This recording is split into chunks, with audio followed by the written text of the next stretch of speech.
Welcome back once more to Goldmark TV. We've got three lovely things to show you today. Mike Goldmark is going to be looking at a really beautiful Matisse etching that we've had here at the gallery.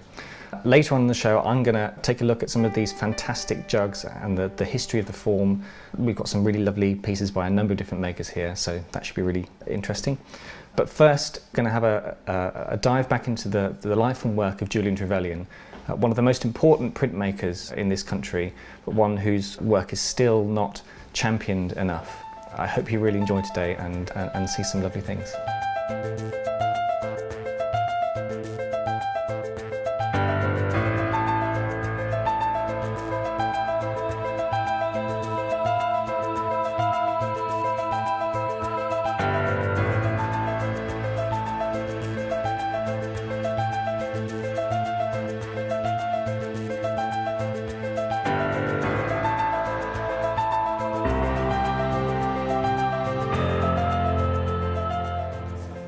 I'm standing here next to a self-portrait by Julian Trevelyan. It's one of a number that he made of self-portrait etchings throughout his career.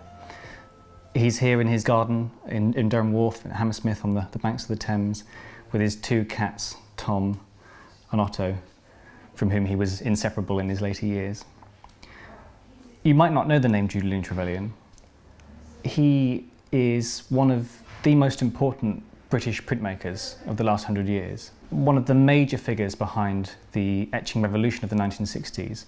Without his expertise, without his encouragement and enthusiasm, we probably wouldn't have quite the same careers from the likes of David Hockney that we had from R.B. Kitaj and from people like Norman Ackroyd. But his work has gone largely forgotten, neglected. There's a couple of reasons for that. The first is that he was part of a very fruitful artistic partnership. His second wife, Mary Fedden, was a very popular painter, and much of their work together has sort of become unusually subsumed under her name. The other reason for that is that although he was also a painter, much of Trevelyan's work was as a printmaker, as an etcher. And outside of places like our gallery and much of the art market at large, the world of art history and art criticism has often not given etching and printmaking in general its dues. It's often ignored. Today we're going to have a look at some of the fantastic prints that Trevelyan made. As you can see from this one, such a complexity, a variety of effects that Trevelyan could get out of an etching plate. A huge range of different techniques and visual expressions. We're going to have a look today at some of the work that shows just what an important artist he was in his own right, but also what a fantastic legacy he left behind him as one of the great etcher printmakers of his generation.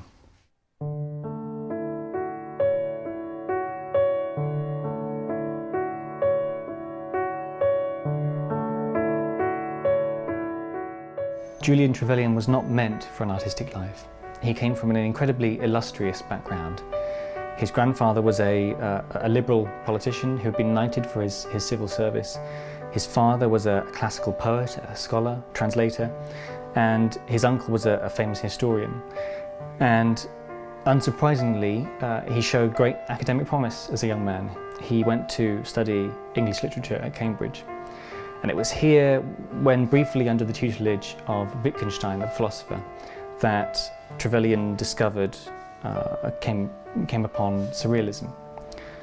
He quickly took to the ideas of the surrealist movement and the surrealist painters, and he came up with a sort of motto by which he lived much of his life, which was that to dream is to create.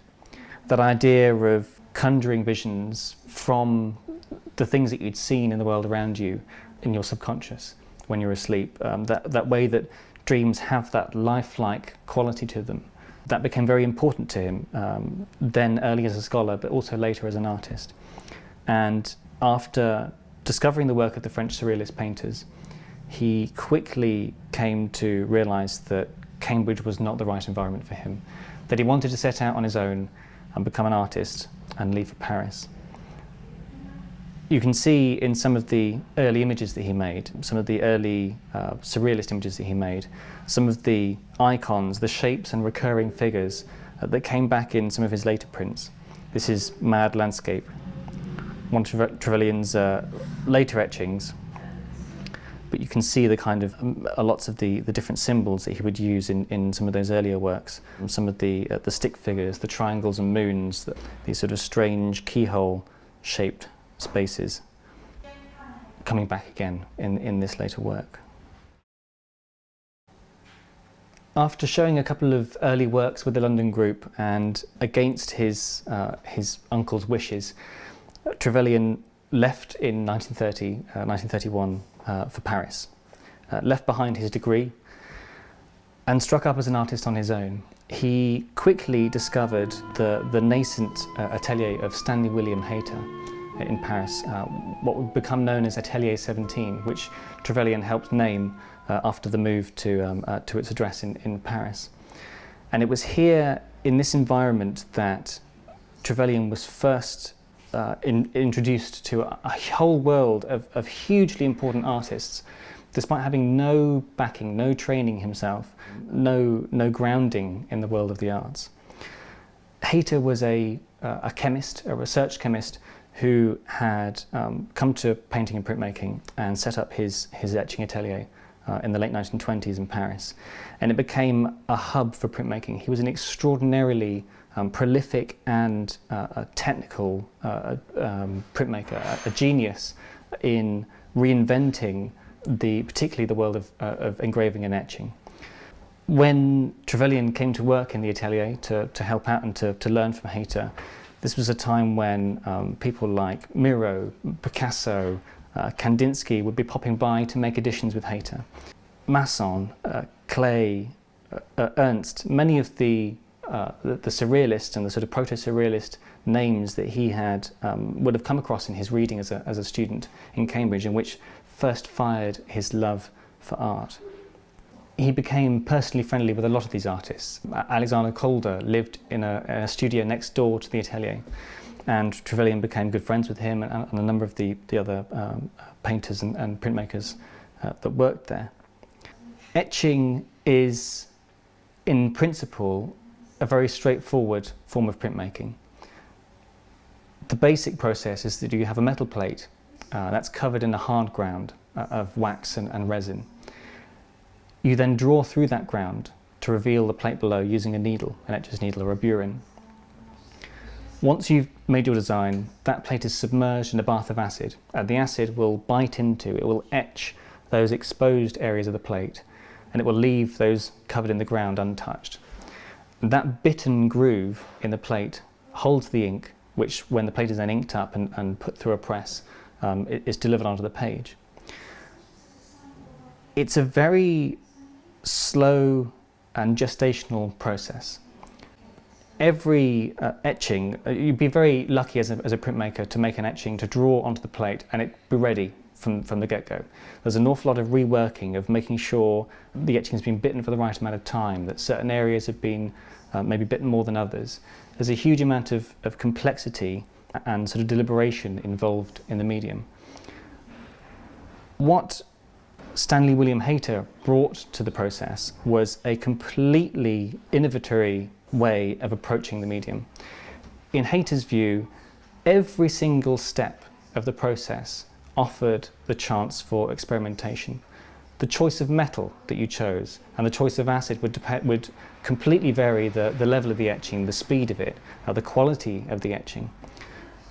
Your ground could be hard or it could be softened with tallow fat traditionally, to give you a surface which you could draw over with a pencil and make very sort of gestural and soft bird lines which you wouldn't be able to get with the needle. The actual application of the ink to the plate could be varied. You could add more than one colour. In particular, Hayter played with different inks of different viscosity so that you could run one ink over the plate and then another one, which would be left clear of certain areas where inks of different viscosity were being applied over each other. All of these different processes Trevelyan would take himself and would develop, and he would come up with his own sort of vernacular of etching processes in a hugely sort of experimental way. So if you look at something like this fantastic etching that's in front of me, this is Sailing. It shows you the sheer sort of vigour, the variation in textures and qualities that you could get through repeatedly reworking an etching plate, applying different techniques, biting and rebiting. In this particular etching, you've got a number of different things going on. We've got etched lines, the more simple traditional etching quality. You have areas of aquatint. This involves not applying the resin straight onto the plate, but as a sort of dust, which is then melted, and that leaves you with a very sort of uniformly pockmarked surface that you can get to make sort of blocks of colour. These fantastic wave-like, water-like applications that have gone on here, this has all been done using a stop-out, a sort of varnish stop-out that's been flicked across the plate before it's then been etched in the acid. One of Trevelyan's particular favourite techniques was to take the scrim, that's the muslin fabric which is used to apply ink and then to wipe it off from a plate, to take the scrim and to wipe through a very soft ground, a very soft etcher's ground, to give you a kind of swirled effect, which you might sort of get in prints like this with this sort of scratched surface quality. He would also play with the print right up to the point at which it's going to be printed. So I've got a little etching here, and you'll see that a few areas here have been stopped out. It's completely white, the white of the page is showing through. This has been achieved by putting tiny little paper stencils over the plate just before it's run through the press. These particular stencils, Trevelyan liked to call his nuns. And he used to say, I think we'll have a couple of nuns with this print. They look more like keyholes to me. It's sometimes said of Trevelyan that he was a self-taught artist, or an artist that had no training. But really, it was in the heady environment of Hayter's studio in the Atelier 17 in Montparnasse. This was his university. Hayter was his tutor. And when he came back to England in the mid-1930s, he brought back with him an extraordinary knowledge of technical process, of experiment and exploration, and a hugely radical new way of looking at the world, which would underpin a lifetime dedicated to the acid bath. When Trevelyan came back to London, he bought a place on Durham Wharf in Hammersmith, on the banks of the Thames, and it became an important place for him. He lived and worked there for the rest of his life until the late 80s when he died. This is a scene from further up the river in Chiswick, which gives a feeling for that kind of that merging of landscape and abstract form that was sort of developed and experimented in those early years at Hayter's studio, and which he came away from and developed later in these fantastic prints. The Thames became an important place for Trevelyan, one of many. Something about that sense of history flowing along it, the constant newness of it, of new boats arriving, new cargo, of tourists and visitors, of the changing landscape around it through the seasons. It became very important to his visual language, and he made a series on the Thames later in his life, in his Gravesend look. Those wonderful big blocks of colour, just so not what you would associate with the word etching on first thought. And here's the wonderful Father Thames. Trevelyan's son Philip recalls that house. It was so close to the banks actually that occasionally when the tides would rise, the water would come through and seep up through the floorboards and push the rugs, and the rugs would sort of float around in the room. That's how close they were to the river, and that's how close the river was to Trevelyan.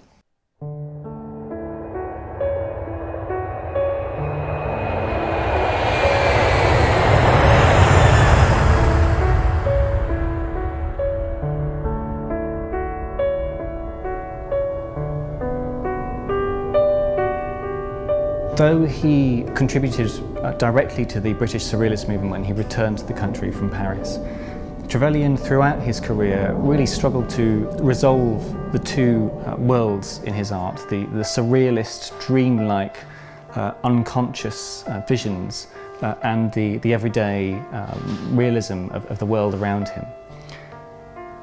He called these two different types of paintings, his more realistic paintings and his surrealist paintings, his Jekylls and Hydes. The Jekylls being the realistic depictions of everyday life which sold well, and the Hydes being these much stranger, surreal images with their strange vocabulary of stickmen and strange shapes and abstractions. In his later life, in many of his etchings, these two worlds are fully resolved and reconciled in prints like this, of this runway. He drew upon his place in the world on the banks of the Thames, so the scenes of boats and tugboats moving down the river, or in the flight path of Heathrow, the jets and the passenger jets flying above his house. These were brought into etchings like this one here, and you get a sense of both the everyday and the strangeness, this kind of unusual shapes that he saw around him in everyday objects and everyday scenes, like these wonderful clouds up ahead. Okay. In the late 1930s, those two worlds would come together in a particular project. A few of Trevelyan's college friends were part of a sort of movement of anthropologists and scientists and writers who decided in the late 1930s, 1936, 37, that there was an area of research that was going untapped, and this was the world of people's everyday lives. They came up with a new project called mass observation. The idea was to send writers and artists to places and depict and record what they saw around them, to write about the day-to-day journeys and scenes of rural and urban life in Britain at the time. Trevelyan was asked in 1937 if he would like to contribute, and he spent some time in Bolton making collages of people in the roads, very much drawing on those amazing artists that he'd met at the Atelier 17. He would sit with a suitcase of newspaper scraps and try and arrange images right there in front of him on the street. And he also made some very important paintings of the potteries around the area. Collage was very different to etching. The immediacy of collage, being able to maneuver and compose at will right in front of you and arrange scraps, is very different from the very slow, the very experimental, exploratory, procedural method of etching. But the two were drawing on that ability to put together strange shapes and forms, colours, different textures, overlapping sections of the page, with that vision, that image of the world in front of him. By 1938, with the eve of the Second World War, Trevelyan decided that he'd had enough of surrealism proper, that the movement had run its course, and that as Europe spiraled out of control towards the Second World War, the idea of this world of militarism, of manoeuvring tanks, seemed stranger and stranger. The world of surrealism felt to him out of touch. It felt effervescent compared to this very violent and brooding atmosphere that was building. So in 1938 he left the movement and spent time working during the war.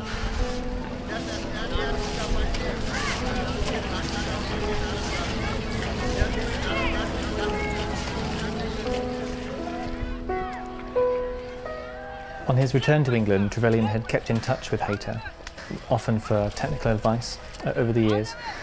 But come the outbreak of war, Hayter got in touch with him again and invited him to take part in the Industrial Camouflage Research Unit. He joined Hayter and his fellow surrealist Roland Penrose, along with the filmmaker Geoffrey Barkas and the zoologist Hugh Cott, who'd made a number of treatises on animal camouflage. And together they put together their sort of unorthodox knowledge of colour and pattern and texture, which they developed from the art world, towards designing new sets of camouflage. In particular, in 1942, Trevelyan was dispatched with the team to Africa and the Middle East to develop new camouflages for the desert. They found that the old, usual brown and green patterns that were used by the British Army at the time were no use out in this new environment. So it was down to the successes of Trevelyan and his fellow artists in designing new camouflage which proved extremely effective. You can see some of that element of pattern making, of combining textures and colour, and the understanding of how light and dark, light and shade can together create a sort of a dynamism of contrasts. You can see that in a lot of the prints, particularly those prints after the war, when Trevelyan was obviously taking the ideas that he developed in this unit and applying them to future prints. So you can see that here, especially in this wonderful print. This is called Rainforest. And this swirling of colour and the scrim texture combined with these sort of blocked out areas of the print gives this real sense of that sort of dappled light coming through the leaves above these two figures here. During his travels as an artist during the Second World War, Trevelyan's introduction to the world of Africa, to Cairo and Lagos and the Middle East, in Palestine, it introduced him to a world of sort of exotic colours and warmth and humanity in the people that he met there. And it became a real passion of his to travel to these places. So later in his life he made two suites, the Africa suite and the India suite, both on travels, on journeys, sort of inspired by that time that he'd spent abroad. And here is where that fantastic, unrestrained sense of colour and texture, which he developed in Hayter's atelier and then brought back with him, was really put to its best use in capturing those wonderful, warm qualities of the landscapes, the people around him.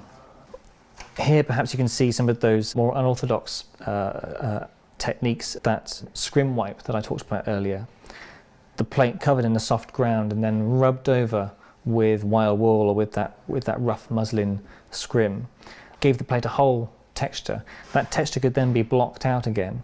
So you can see that sort of swirling motion that's been done down here has been blocked out across here and in these forms here, and it's been very beautifully sort of stenciled over here, just in these little blocks to give a sense of that sort of roughness in the hay cart here that's sort of being pulled over this sort of rough road.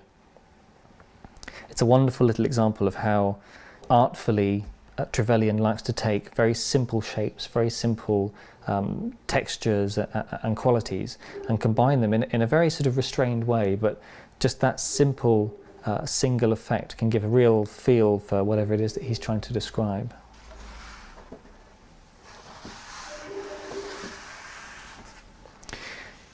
Here's a slightly muckier print that I'd like to show you. This is a working artist proof. So Trevelyan signed it, but you can see down here it's got a couple of notes on the colours being developed here. So this wonderful cadmium yellow and the red madder that are combining to make this sort of wonderful orange colour here. You can see the colour of the madder on its own with this more sort of pinky hue up here. Like all proper printmakers, he was not necessarily fussed about making very sort of pristine, clean prints, and there's a wonderful sense, I think, of the working attitude here in these sort of smudges, these finger marks that are probably Trevelyan's own here on the print. This is a working, rough and ready proof. Gives you a little insight into that sense in which etching is a constantly evolving medium, the way that someone has to keep reworking a print until they're happy with the effects, or discover accidental effects on their own as well. Trevelyan and his wife Mary Fedden, or rather his second wife, his first wife Ursula Darwin was a potter, but they split up before the war, and Trevelyan remarried in 1951 I think. He and Mary Fedden used to print together from Durham Wharf, their set of studios on the Thames, a set of studios that were once owned by the sculptor Eric Kennington. And Trevelyan recounted how he would take on the dirty jobs. So he would be responsible for the inking, the applying of ground, those sort of muckier processes of using the acid and the inks. And it was down to Mary to perform the clean work, the pulling of prints from the press, of drying. Together they sort of worked so that the slightly rough and ready approach of Trevelyan was not sort of marring the prints as they came out the other end for Mary.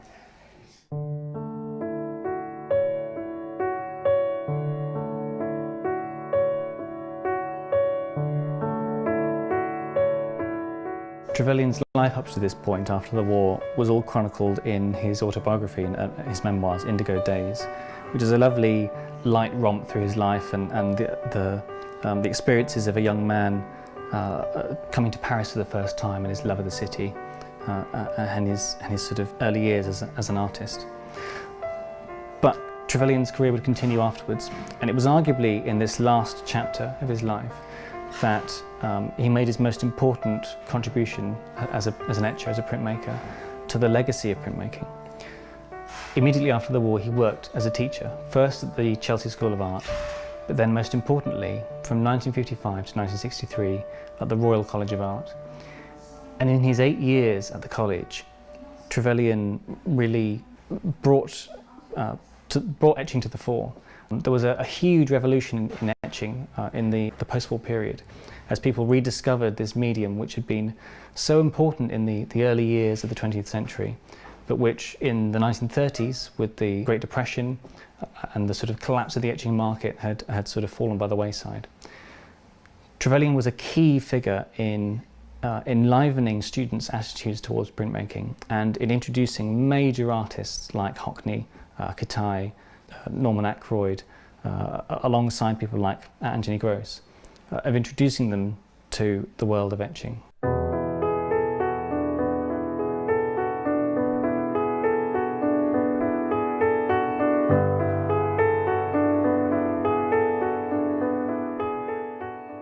In these years after the war, Trevelyan loved to travel, not just to those places he'd been inspired by during his time working in the camouflage department, but further afield. I loved this print of Moscow. You can feel the sense of cold and sort of bleakness of the snow in this wonderful, quite sparsely coloured etching with these blushes of blue. It's in these later prints that you see not just his virtuosity as a printmaker. You look at this etching, there's none of that sense of the simple hatched black line and the sepia tones that you get in very traditional etching. This is using all kinds of techniques to affect this kind of wonderful sense of washed out colour and coldness. These fantastic etched lines that spark off the lamps. Compared to these very sort of watery tones that he's managed to achieve with aquatint and the application of the ink to the plate. It's also in these late images, often on his travels to places like Amsterdam, to Florence. He made a suite of prints on the various landscapes and sites of the sort of the Florentine area. It's in these prints that you see that merging of abstraction, surrealism, and observation of the world around him. How he used those symbols that seemed to speak to him and those shapes that spoke to him so much in populating the world that he saw around him, the landscapes, the rolling hills, the city streets.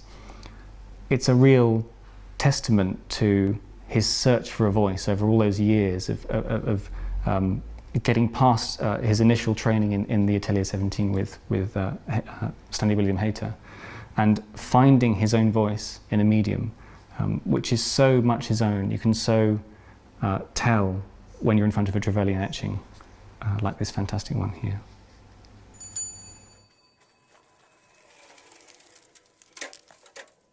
In 1963, after those 8 years of incredible, extraordinary teaching, that legacy was brought to a very climactic close as Trevelyan developed bacterial meningitis. He lost almost completely his ability to speak for a time, and it was only with a sort of very intensive recuperation that he managed to regain control of talking. But also he found that afterwards his hand was much more suited to the etching needle than it was the brush. Undaunted by this sort of huge moment in his life, he spent the rest of his late career making a series of hugely powerful etchings, continued travelling. He published as an author books on etching, he lectured, and in a number of his prints you start to see a lot of that early visual language, a lot of those early symbols returning in a kind of wonderful circular return to a lot of the surrealist imagery of his early years. This is triplane. It's one of a number of artist proofs that I've shown you here today.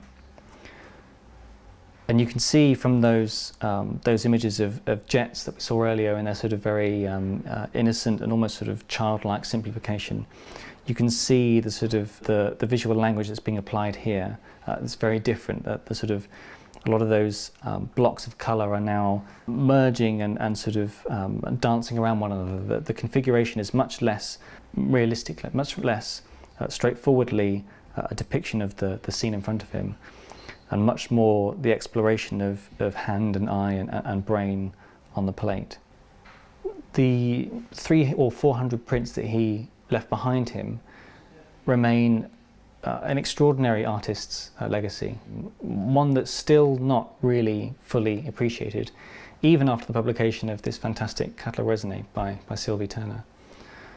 Etching is still, despite the huge sort of legendary status of someone like Rembrandt and Goya and the big names in printmaking, etching is still a printmaking process which is yet to be afforded the kind of respect and understanding that painting and sculpture are in the art world.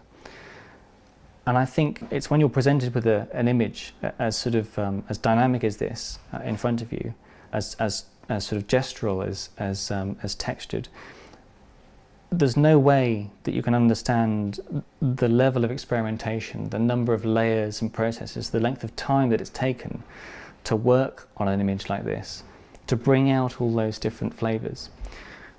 But at the same time, there is nothing that can match etching for its particular qualities. There is something about this wonderful dusty quality to the ink that sits proud on the plate.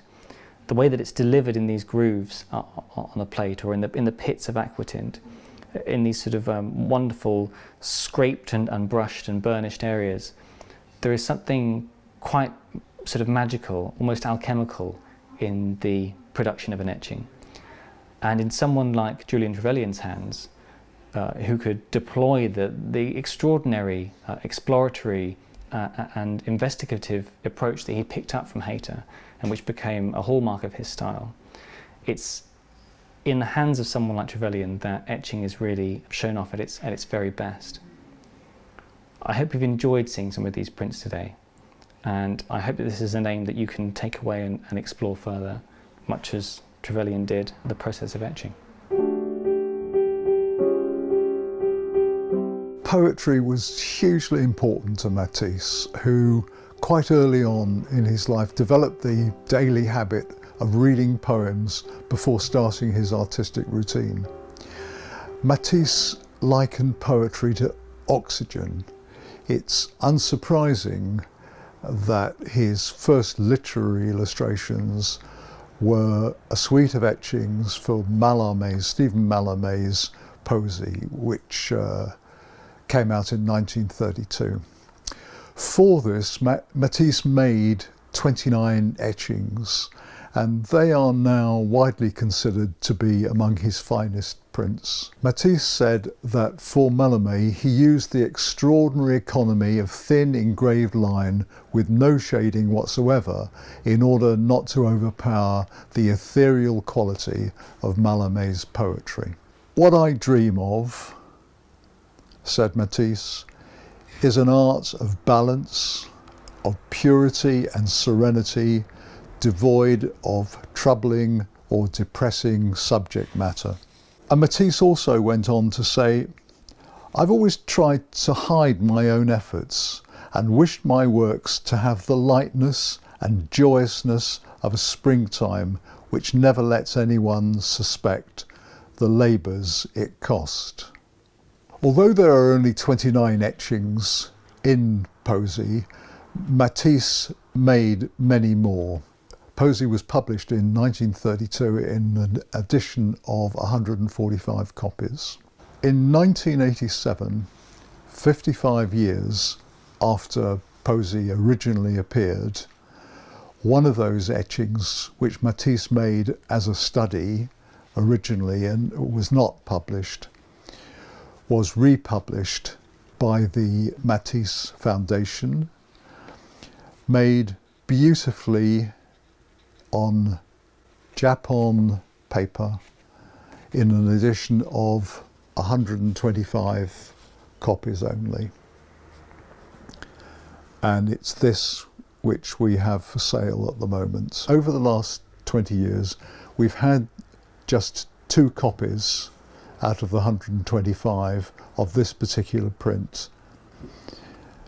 Difficult to find, as you can imagine. Recently, we couldn't believe our luck when we came across a small cache of half a dozen of these in mint condition. If this particular print were a signed copy from 1932, it would be worth many tens of thousands. We've been incredibly lucky to come across a small cache of half a dozen of these, which are now available from our website. Matisse liked to make it look like what he did was incredibly simple. Just a few lines down on a paper. The truth was that he did many studies and working drawings, most of which did not get into the book. And he also did a tiny number of original studies which were absolutely beautiful. And what this is one of the original set of studies. So we've got Matisse really trying out to get his line as beautiful as he could get it in this particular print. Perhaps that's why it was chosen to be edition 55 years after the original publication.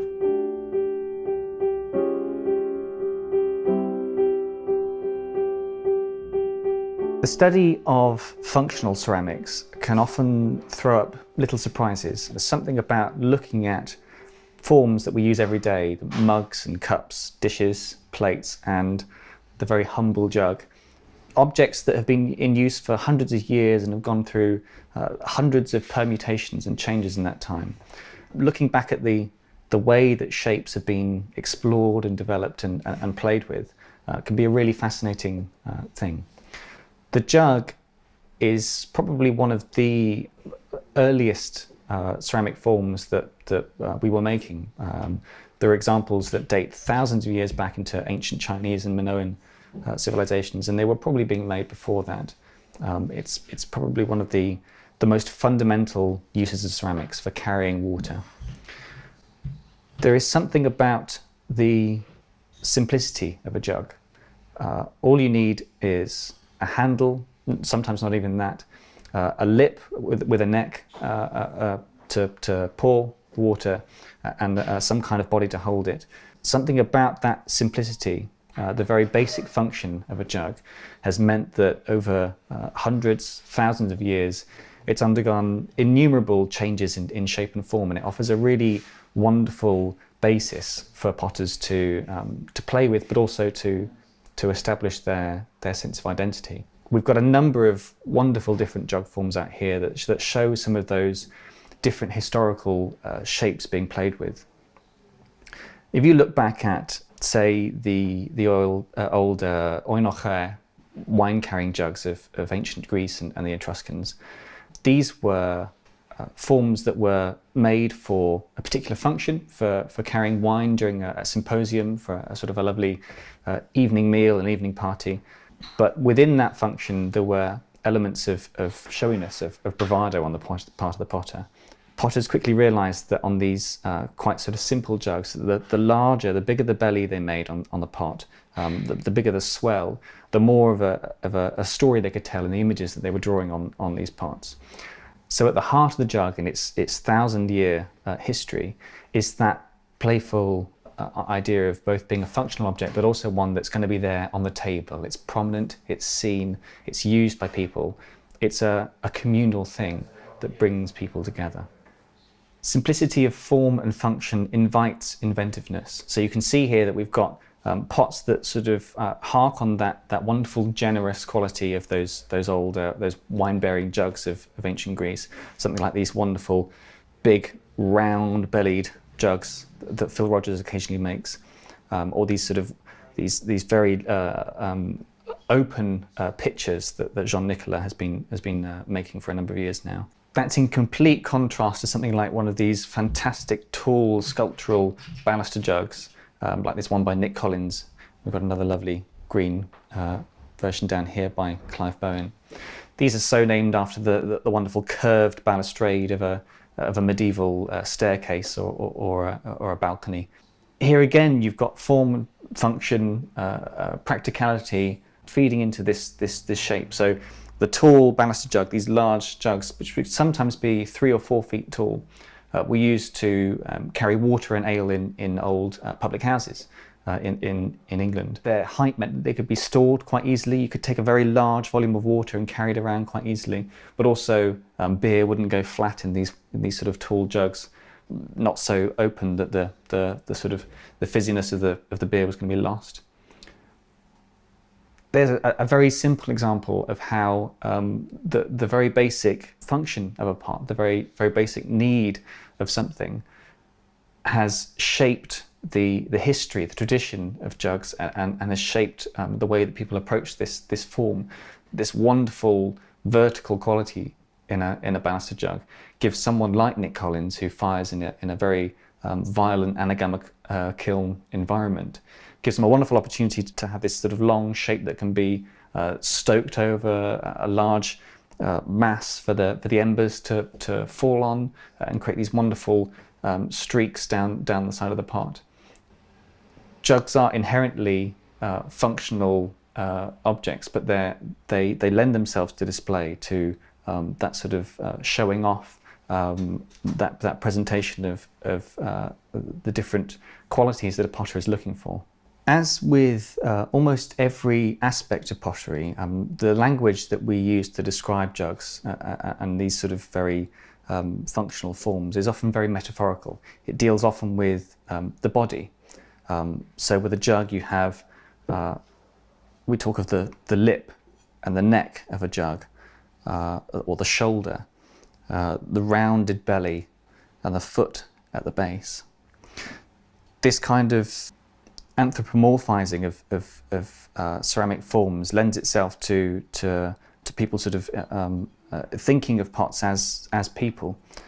In particular, potters, critics, historians have often talked to the jug as a sort of quite a feminine form. This is something that Picasso thought intuitively when he made those wonderful jugs with nude models inscribed around the side, sort of voluptuously mapping the sort of the natural curves of a round belly jug form that match that sort of very traditional hourglass idea of the female form. But actually, a jug is really only an interplay between 2 lines. That's the bottom and the top, between which water must be held and from which water must be poured. What that very basic dynamic produces is a form that can invite any kind of permutation between those 2 lines. So you get feminine, masculine, anything in between in the shapes of different jugs. You can see that in the total variety of shapes that we've got here. This is a jug by Anameta Yortsoy. Interestingly, she's a potter who, having apprenticed with Phil Rogers, who was particularly known for his jugs and has made exhibitions consisting only of jugs in America and in this country.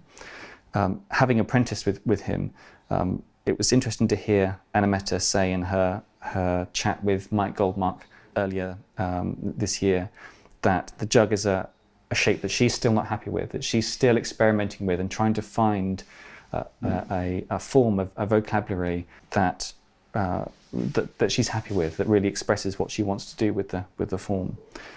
I know that in some of her earlier jugs they were very open-necked with a sort of long throat to help the water pour, and these are a little more sort of tightened in at the waist, a little more exaggerated.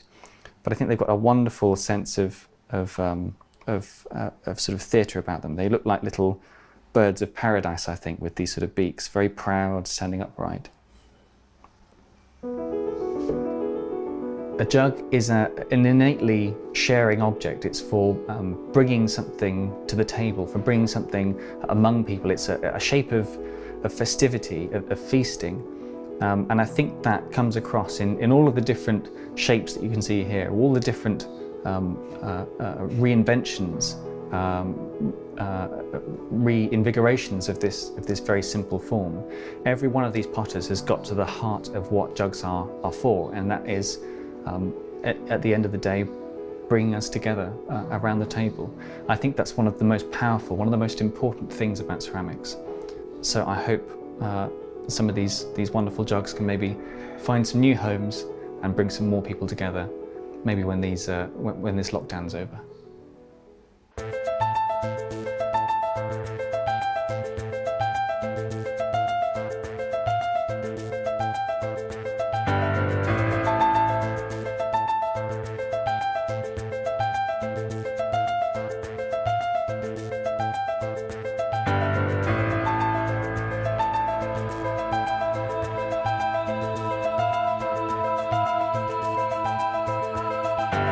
We need to educate, entertain our customers.